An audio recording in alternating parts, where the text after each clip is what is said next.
tenerlo de regreso y cantando y alabando al Señor. Puede tomar asiento, puede tomar asiento. Hermano, le otorgo, se lo mereció, un trago de agua. Gracias, hermano, bendiciones. Bendiciones.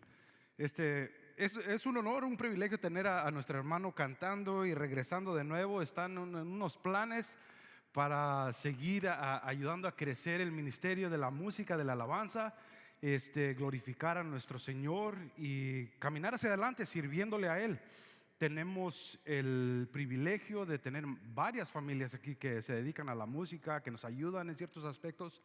Entonces el Señor ha proveído y confío en el Señor en ese aspecto, porque yo no sé tocar ni cantar. Sí sé prender la música, subirle el volumen, moverle a los botones, pero de ahí en más no sé hacer nada de lo demás.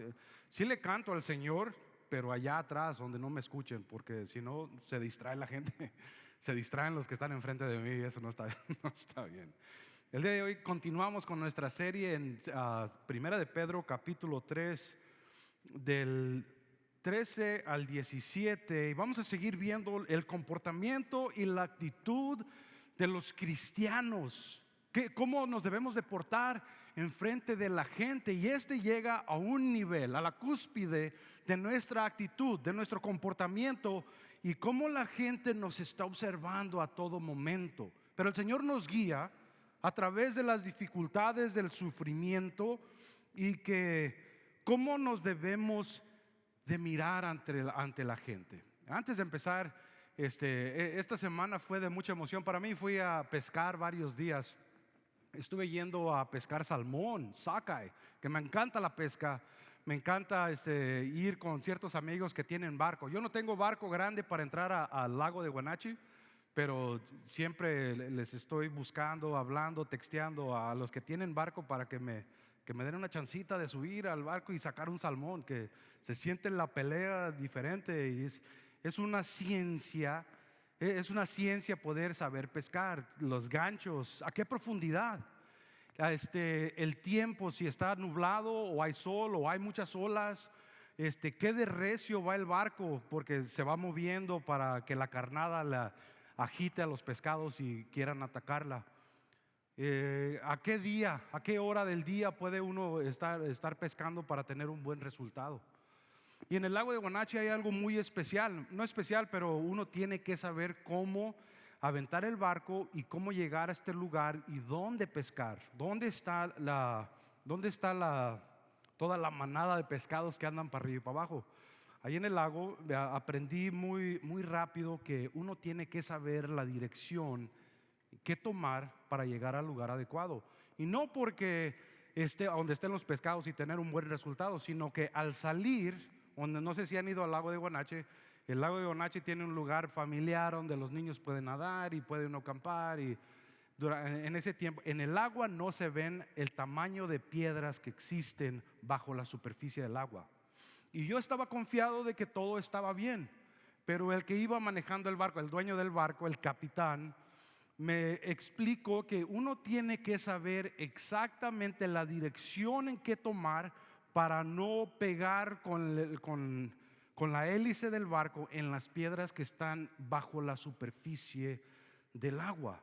Tiene que saber qué rumbo tomar, a qué momento darle a la izquierda, a qué momento darle a la derecha, para no estamparse en una de las piedras que haga un daño fuerte al barco.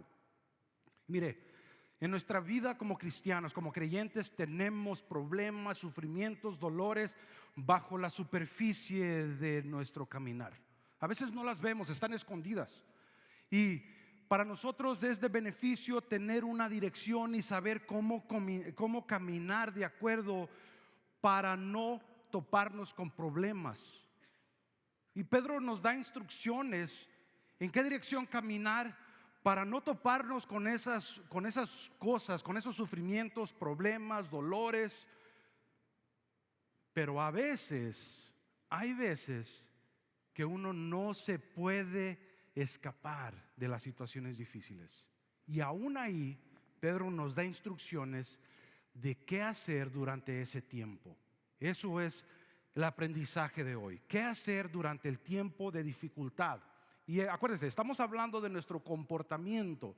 Venimos hablando desde el segundo capítulo de Primera de Pedro, hablando del comportamiento, empezando con sus relaciones civiles, con sus patrones, con la política, con los que están en los poderes que hay, que están puestos. También en su relación con su trabajo, su comportamiento con su patrón, también su comportamiento con su pareja, con su esposa o con su esposo.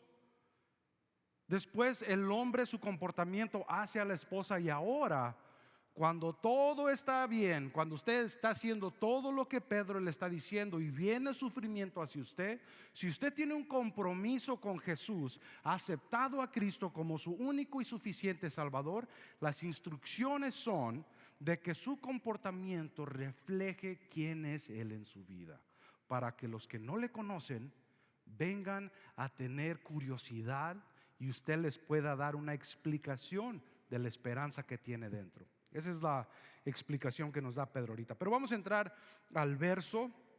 El verso es del 13 al 17 y le voy a pedir que se ponga de pie en reverencia de la palabra del Señor y nos ayude a leer. ¿Okay? Las palabras van a estar en la pantalla. Si no trae su Biblia, si trae su Biblia, ábrala. Si es una aplicación y su Biblia brilla o se prende en su teléfono, préndala y vamos a aprender juntos. Dice, versículo 13: ¿quién es aquel que os podrá hacer daño si sois apasionados por el bien? Pero aún si llegáis a padecer por causa de la justicia, sois bienaventurados. Por tanto, no seáis atemorizados por temor de ellos, ni seáis turbados. Más bien, santificad en nuestros corazones a Cristo como Señor, y estad siempre listos para responder a todo el que os pida razón de la esperanza que hay en vosotros, pero hacerlo con mansedumbre y reverencia. Tened buena conciencia, para que en lo que hablan mal sean avergonzados los que se burlan de vuestra buena manera de vivir en Cristo. Porque es mejor que padezcáis haciendo el bien, si la voluntad de Dios así lo quiere, que haciendo el mal. Es mejor sufrir haciendo lo que el Señor nos manda, si así lo quiere el Señor, que suframos, a que suframos por las consecuencias de hacer pecado y cosas que no están bien. Vamos a orar. Señor mi Dios, te pido, Padre, que en primer lugar me ayudes a exponer tu mensaje. Señor, este mensaje es para tu gloria y para tu honra. Señor, que hay veces que tu voluntad es hacernos crecer, y ese crecimiento viene a través de dolores, de sufrimiento, de pruebas. Padre, últimamente que reconozcamos que las cosas que son de beneficio para ti, que las apliquemos así. Si vamos a dar defensa, que lo hagamos como tú lo instruyes. Si sufrimos, que tengamos en mente que es un sufrimiento temporáneo y tú nos das bendiciones eternas. Señor, esa es la realidad, esa es la verdad en la que tenemos. Y Padre, te pido que nos la tengas enfrente. Eso sea lo primero a lo que acudimos cuando pasamos por tiempos difíciles. Señor, el día de hoy te pido que me ayudes a exponer tu mensaje, que tu pueblo esté atento y que sean impactados como yo lo he sido durante la semana. Es un gran privilegio poder servirte de esta manera. Mi Señor, te glorifico y te honro en el nombre de Cristo Jesús. Amén y amén. Puede tomar asiento. Muchas gracias. Puede tomar asiento. Mire, las instrucciones que Pedro les está dando son direcciones que nos da aun cuando no queremos escuchar lo que tenemos que escuchar. Muchos pensamos que al venir a Jesús estamos ya apartados del sufrimiento. Si hacemos todas las cosas bien, ya no tenemos que sufrir. Y esa mentalidad es la que nos acarrea a veces a desanimarnos de venir a los pies de Cristo. Pensamos que todo va a ser de color de rosas, que todo va a ser hermoso, va a ser bonito. Pero es todo lo contrario en realidad. Porque somos humanos y vivimos en un mundo, en una carne pecaminosa que está enviciada hacia el pecado. Y como decía Pablo, lo que quiero hacer, eso es lo que no hago. y lo que no quiero hacer, eso es lo que hago, porque mi carne está enviciada a eso. Cuando cometemos un pecado, pagamos las consecuencias por ello. De alguna manera u otra se pagan las consecuencias. Pero si hacemos las cosas bien, aún nuestra actitud tiene que reflejar quiénes somos en Jesús. Y mire, entonces parece que hay una contradicción en el versículo 10 del capítulo 3. Parece que hay una contradicción diferente o difícil de entender o de entrelazar, pero no es así. En el versículo 10, Pedro, hablando del Salmo 34, lo está mencionando para que la gente razone y haga lo que es correcto. Dice: el que quiere amar la vida y ver días buenos, refrene su lengua del mal y sus labios no hablen engaño. Apártese del mal y haga el bien, busque la paz y sígala, porque los ojos del Señor están sobre los justos y sus oídos están atentos a sus oraciones. Pero el rostro del Señor está contra aquellos que hacen el mal. Si no hacemos el mal, buscamos la paz, pensamos todo tiene que estar bien.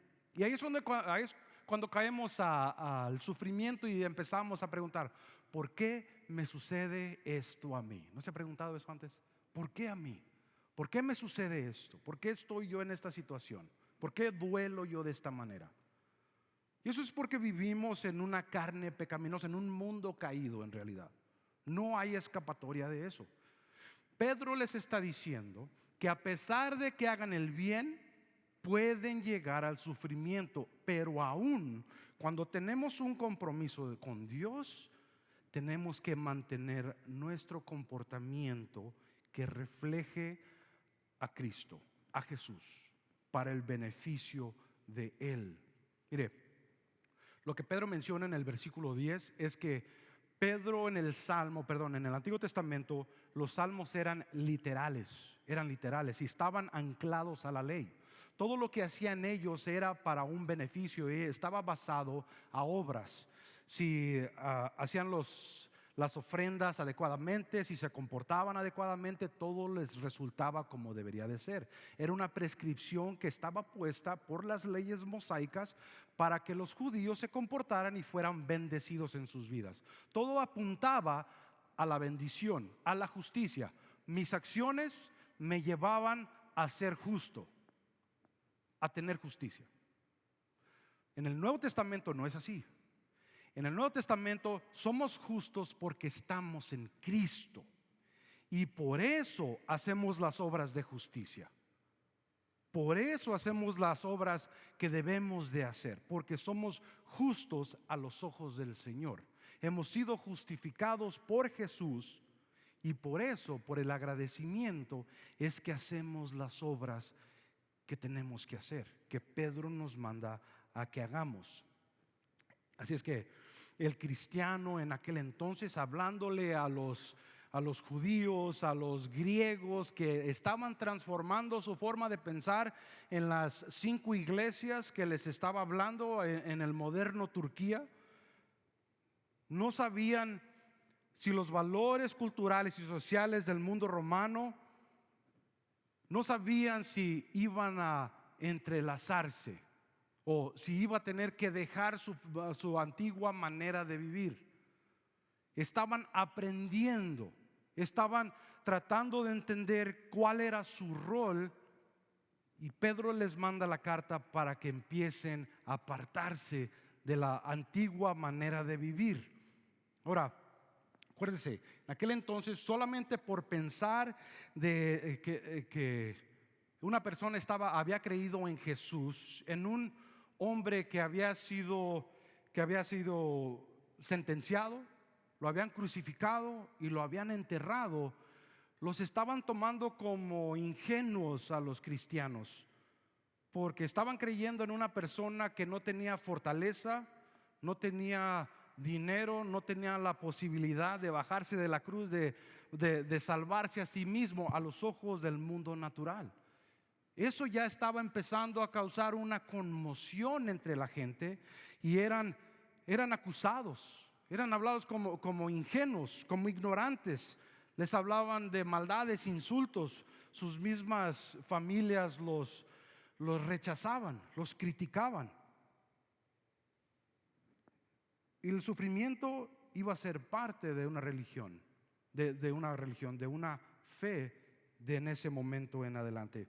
Pero Pedro no sacó este pensamiento por sí mismo, el sufrimiento. Pedro lo vivió por sí mismo. Más adelante tocaremos ese tema.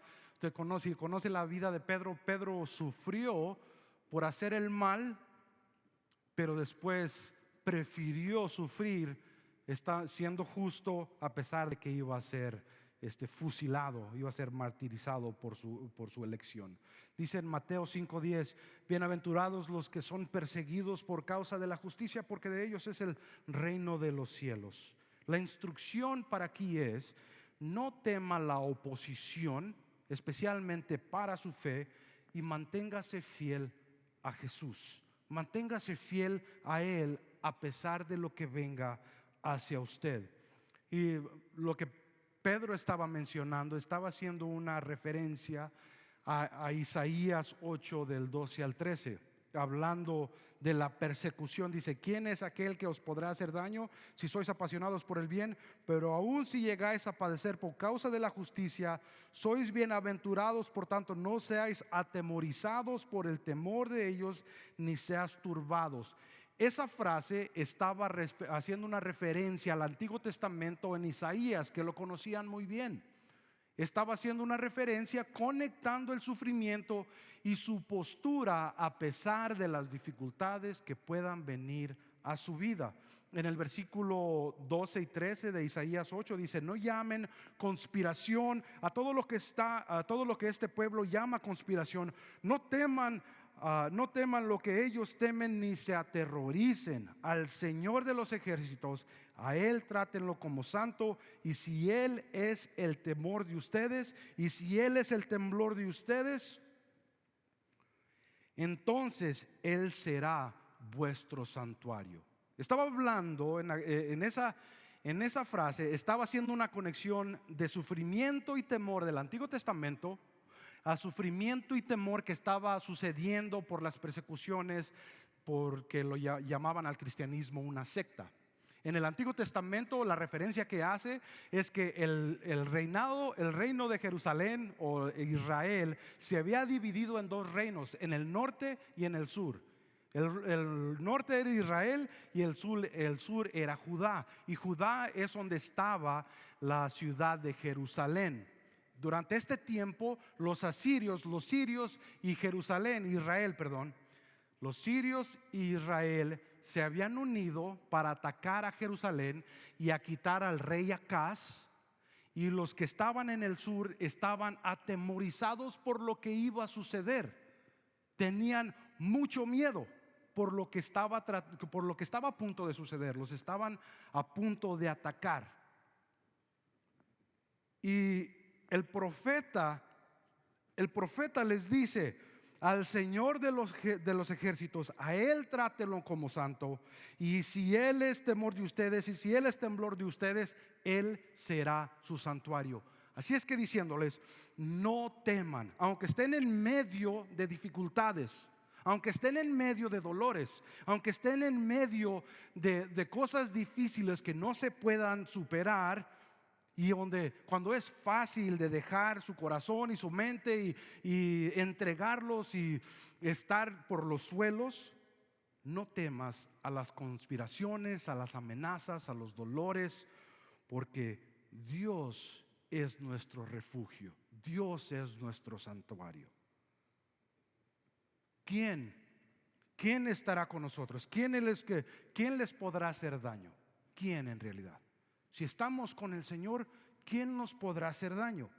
Si sois apasionados por el bien, hacer la justicia, y el bien es lo que es de Él. Así como la gente de la época de Isaías era propensa a conceptos erróneos que estaban a punto de ser atacados y derribados. Llegaban y estaban asediando la ciudad de Jerusalén y estaban a punto de entregarse por el miedo que uno tiene. Mire, en nuestra vida cristiana nosotros nos entregamos al miedo y nos dejamos llevar por él. Yo personalmente soy partidario de entregarme al miedo porque mi ansiedad me gana. Hay veces que la ansiedad y la preocupación no me deja dormir. Y cosas muy sencillas, sé que el Señor tiene el control, pero en mi carne, en mi pecado, quiero yo mantener la situación controlada y le doy vuelta por un lado y le doy vuelta por otra, y lo único que gano, y se lo confieso abiertamente, lo único que gano es hacerme daño a mí mismo, porque no llego a una conclusión buena y no tengo control bajo la situación. No llego a ningún otro lugar más que haber perdido sueño. Nomás me preocupo y me hago trizas yo solo. Aun cuando estamos en los problemas más fuertes, Pedro les está dando ánimo a los que estaban siendo perseguidos, y perseguidos por la fe, ¿okay? Nosotros no somos perseguidos por la fe. Solamente que en el trabajo nos critiquen o nos hostiguen o nos aparten, eso es una cosa. Pero la persecución de la que estaba hablando aquí Pedro a los creyentes era mucho más fuerte. Los estaban aventando a fosas de leones, a los juegos contra los gladiadores, y los asesinaban por su fe, por burlarse de ellos, por negar a César como divinidad. No a César, no César yo, sino al emperador César. Pedro les estaba diciendo, les estaba dando que se mantengan con su postura, porque el Señor es su refugio. Él es el que nos da la fuerza, y si Él nos da la fuerza, ¿quién nos puede apartar de su mano? ¿Quién? Y es mejor sufrir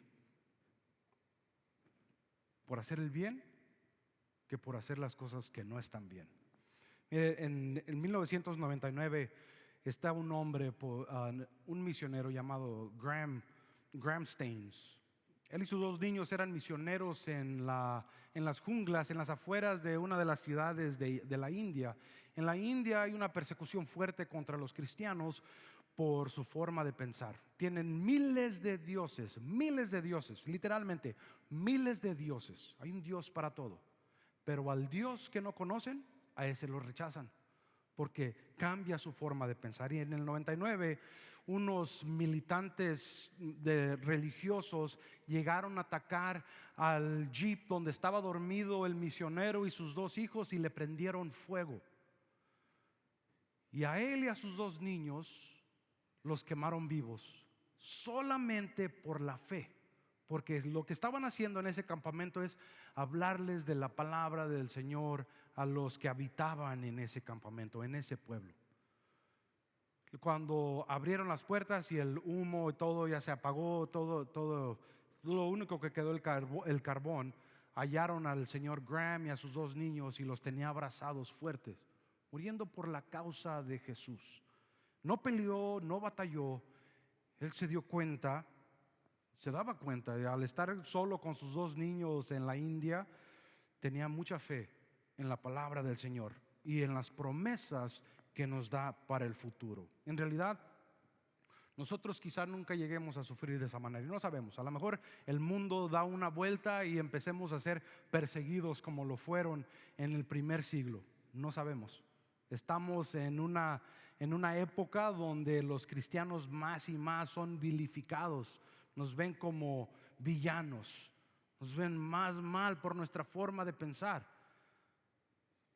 Es por eso que es importante que estemos preparados con nuestra actitud y nuestras palabras para defender quienes somos en el Señor. Y el punto número 2 es la esperanza que está en mí. El versículo 15 dice: más bien santifiquen en su corazón a Cristo como Señor, y estén siempre listos para responder a todo el que les pida razón de la esperanza que hay en ustedes. No que sean contestones, no que les guste alegar, que les guste debatir como a César, dice, sino háganlo con mansedumbre y reverencia. Tengan buena conciencia, para que en lo que hablan mal sean avergonzados los que se burlan de su buena manera de vivir. Y Pedro continúa con la mención del versículo 13 de Isaías 8, mencionando la santificación de Dios, pero en vez de decir Dios, le pone la palabra de Cristo. Y esto es algo muy importante, lo hace por una razón muy importante. Pedro les menciona lo mismo que dijo Isaías en el Antiguo Testamento, pero no removió, sino que en vez de decir Dios o Yahweh o Jehová, puso el nombre de Cristo. Una es para que las personas del Nuevo Testamento entendieran que Cristo es el Señor. Y también para que los judíos entendieran que Cristo es el Señor. Cristo es Dios. Y le pone la palabra ahí para que entiendan que hacerle caso a Dios es hacerle caso a Cristo. Santificarlo en sus corazones, a Cristo como el Señor. La santificación que uno tiene con el Señor y por el Señor, la palabra santificación es ser apartado, es apartar al Señor, o uno ser apartado. Cuando uno es santo, uno es apartado para el servicio de Dios. Cuando Pedro le dice a los creyentes, es aparten al Señor su Dios en su corazón sobre todas las otras cosas que uno tiene. Y póngase a pensar, ¿qué otras cosas tenemos en nuestros corazones? Y yo soy bien sincero, a mí la pesca me llama mucho. Amo la pesca, duro horas antes de ir a pescar la próxima mañana, amarrando ganchos, poniendo bolitas, me paso mucho tiempo preparándome. Amo la pesca. Me gusta mucho el jugar golf, especialmente con los pastores, pasar un buen tiempo con ellos. No soy bueno para el golf, pero me gusta mucho. También amo el fútbol americano, me encanta. ¿Ya empezó el primer juego? No, todavía no. Amo mucho, paso mucho tiempo pensando en el fútbol americano y la diversión que tengo. Pero sobre todas esas cosas, especialmente en nuestra familia, amo a mi esposa y a mis hijos. El tiempo de paz, el tiempo juntos, el tiempo de diversión, de risas, de ternura. Amo esas cosas, pero sobre todas esas cosas, Pedro nos dice: santifiquen al Señor y ámenlo. Ámenlo, que Él sea el que tiene control total de sus vidas. Se lo digo abiertamente. Les dice, en esencia les dice: reconozcan la perfección de Cristo, lo que ha hecho por usted. Magnifique su gloria, exalten su preeminencia, sométanse a su voluntad. Hagan exactamente lo que el Señor nos está diciendo que hagamos. Y eso era un problema para los creyentes en aquel entonces, porque acuérdese, no sé si sabía, a César lo tenían calcado como alguien divino y le tenían que pagar homenaje o respeto al emperador. Cuando uno se entrega totalmente a Cristo, no hay espacio para nada más, y eso causa problemas. Eso causa problemas, especialmente cuando se debía uno que entregarle votos y homenajes a un emperador. Pedro sabía que se les iba a dejar venir encima los problemas. Acuérdense, en el capítulo 2 le dice: porque esta es la voluntad de Dios, que haciendo el bien hagan callar la ignorancia de los hombres insensatos. Y nos toca a nosotros hacer lo mismo, haciendo el bien, no responder mal por mal o contestar mal por mal. Y eso es lo que sé hacer bien yo. Sarcástico, me meto en muchos problemas, especialmente con personas que no conocen del Señor. Y eso quebranta mi testimonio. Tenemos que tener mucho cuidado, porque a pesar de las cosas que vivimos, tenemos que dar un buen testimonio de quién es Jesús. Dice: más bien santificad en vuestros corazones a Cristo como Señor, y estar siempre listos para responder a todo el que os pida razón de la esperanza que hay en vosotros. Yo le digo el día de hoy: no solamente esté preparado para contestar con la Biblia, esté preparado para contestar con su comportamiento, porque este es el tema. Su comportamiento tiene que estar preparado para contestarle a los malhechores, a los que nos critican por nuestra fe, a los que nos hostigan por nuestra esperanza. Y cuando nuestro comportamiento hace que la curiosidad florezca, entonces usted le puede hablar de la esperanza que tiene en Cristo. ¿Y cuál es la esperanza de la que habla él? La esperanza es que tenemos que el Señor nos da vida eterna porque murió en la cruz por nosotros. Nosotros siendo pecadores no teníamos la posibilidad y la habilidad de pagar por nuestros pecados, pero Cristo, con un amor tan grande, dice en Juan 3:16, que mandó a su Hijo unigénito para todo aquel que en él cree no se pierda, sino que tenga vida eterna. Y esa es la salvación. Y la esperanza que tenemos nosotros es que a pesar de que vivimos dificultades en este cuerpo, a pesar de que estamos en problemas, que estamos hostigados, que vivimos en dolores, tenemos al Señor y una recompensa eterna en el cielo. Esa es la esperanza que tenemos. Pero su vida también tiene que reflejar eso.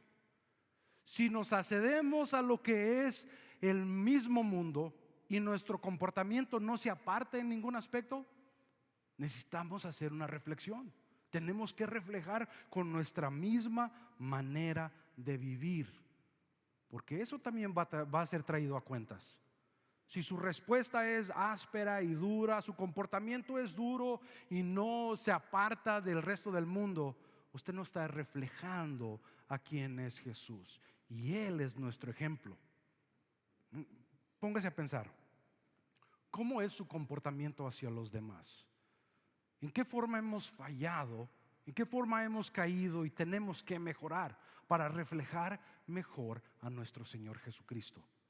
No es que seamos dóciles y caminemos con la frente bajada, sino hacer lo que es justo, tener compasión, amar al prójimo, tener la misma manera de pensar, ser humildes. Nos da instrucciones fuertes y directas para nuestra manera de vivir. ¿En qué forma estamos fallando? Mire, estaba leyendo la historia de un soldado que al saber que era cristiano, su cuartel lo empezaba a hostigar y le hacían bromas, porque él era el único cristiano que estaba en el cuartel, y todo el pelotón se burlaba de él y lo golpeaban y le hacían cosas difíciles.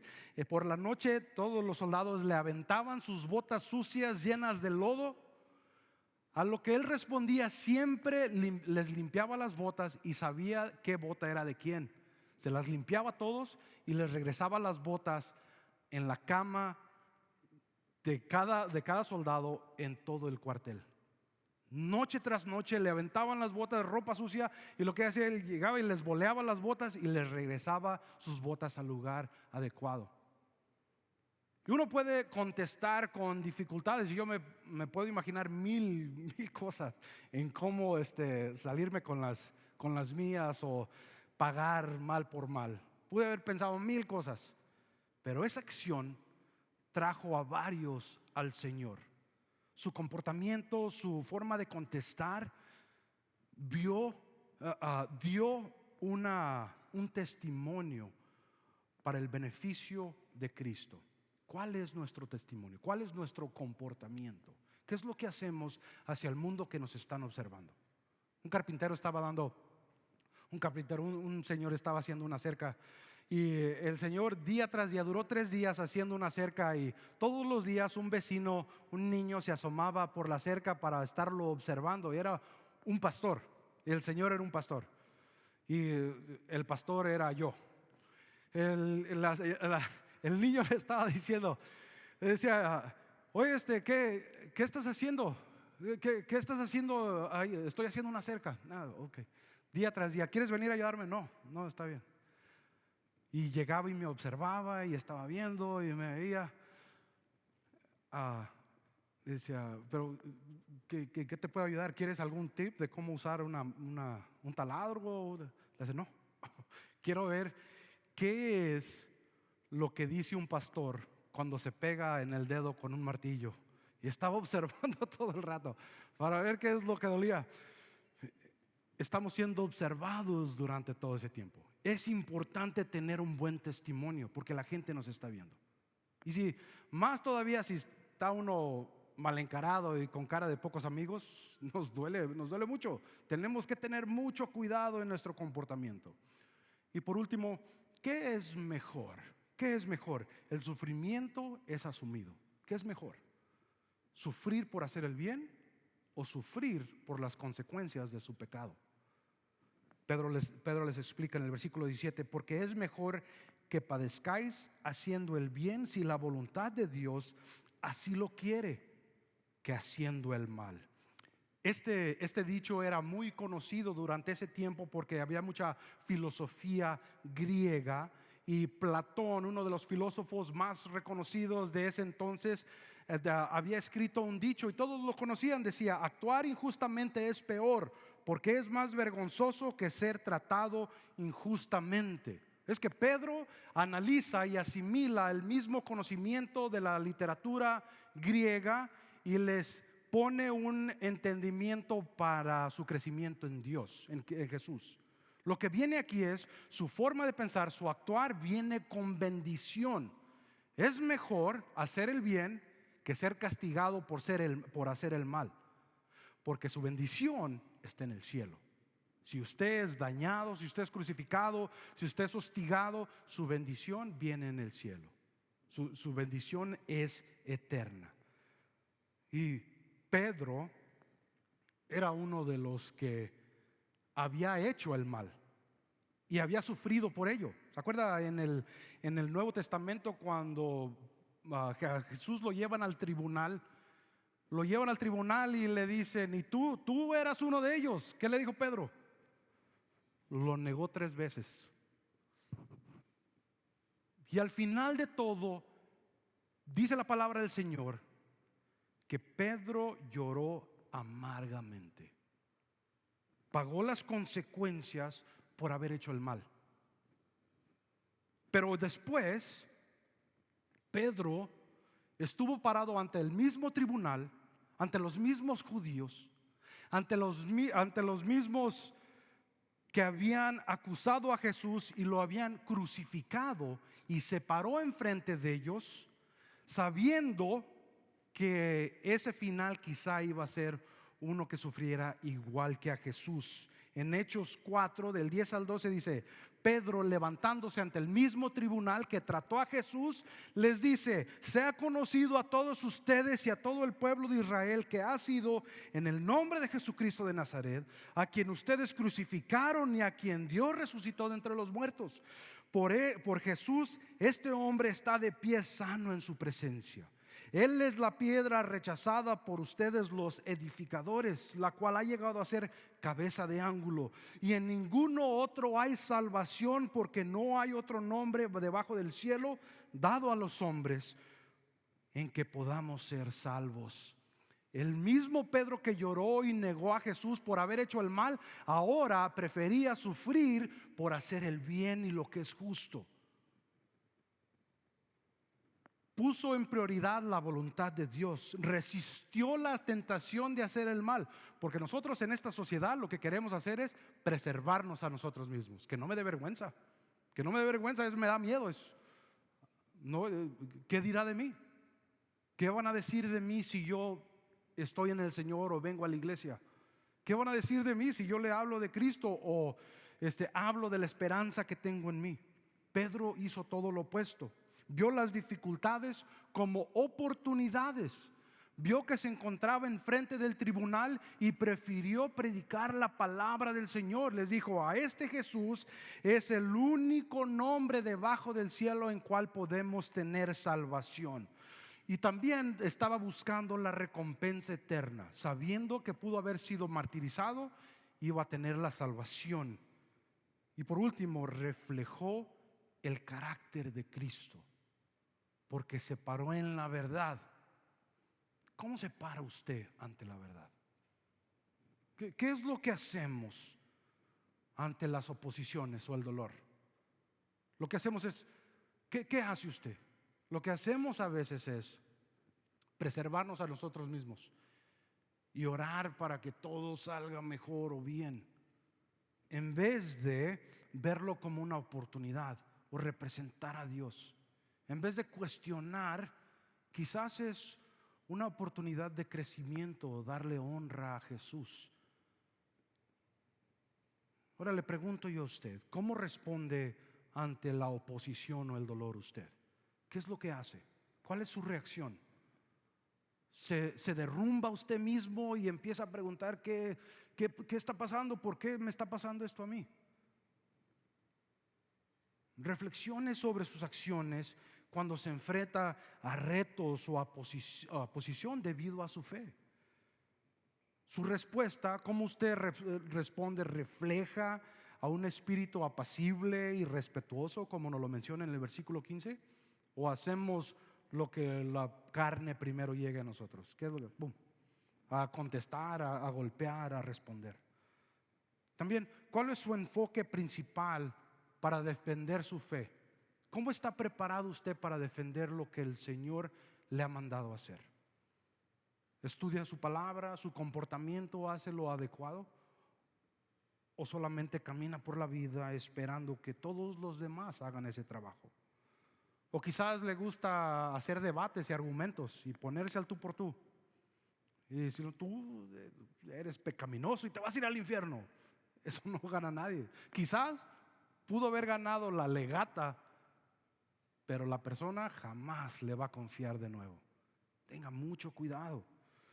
Ahora, ¿cómo está cultivando un corazón de reverencia por Cristo en su vida diaria?